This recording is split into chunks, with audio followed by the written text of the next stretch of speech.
Hi, welcome to Virtually Sunday. My name's Tony Pickler.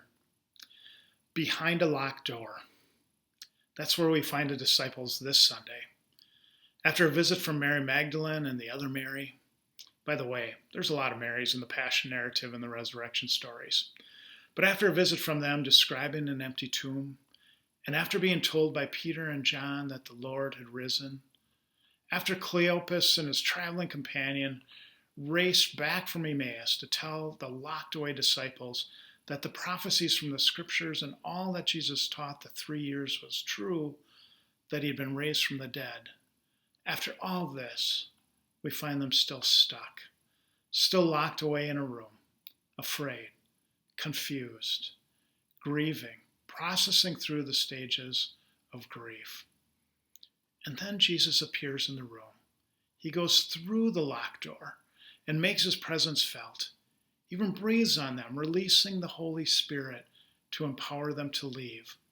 By the way, a spoiler alert for next week, and my apologies to my good friend Father Paul Demuth, who will be reflecting on the readings next week. They will still be locked behind a closed door in an upper room, afraid to come out next week. And then we have Thomas. He ventured out. He always ventured out. In fact, he'll be the apostle with enough courage to go to India and evangelize the people on that continent and be martyred there. He wasn't present for the appearance of Jesus. He didn't get the breath of the Spirit released on him, and he doubted. He needed to have physical proof that Jesus had risen. So Jesus reappears, invites Thomas to touch the wounds of the risen Christ and come to belief. And he does. And then there's that statement by Jesus to the rest of us. Blessed are we because we have not seen, we have not physically touched the wounds of Jesus, but we still believe. Do we? Do we still believe? Do we need some physical evidence? But didn't Jesus say that when we feed the hungry, give drink to the thirsty, help out the victim in the ditch like the Good Samaritan did, that we were encountering and assisting him, Jesus? We do have an opportunity to touch the wounds of Christ, to touch the wounds of those in our community and beyond who are hurting for whatever reason. Which brings us to the first reading from the Acts of the Apostles. There we encounter the early Christian community living as Jesus intended and probably envisioned. They're loving each other. They're selling all they have and giving their money to the community to be distributed to the poor. They're taking care of their neighbor.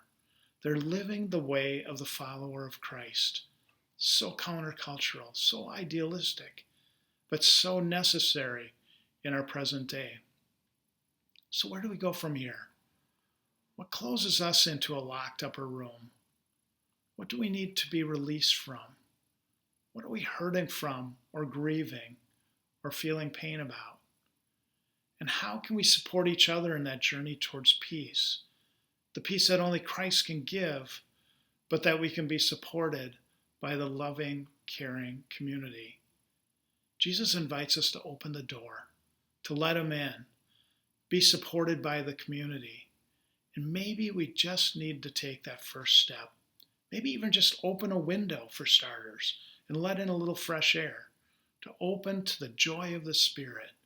There, like the early Christian community, we will find life and we'll find it abundantly. Happy Easter.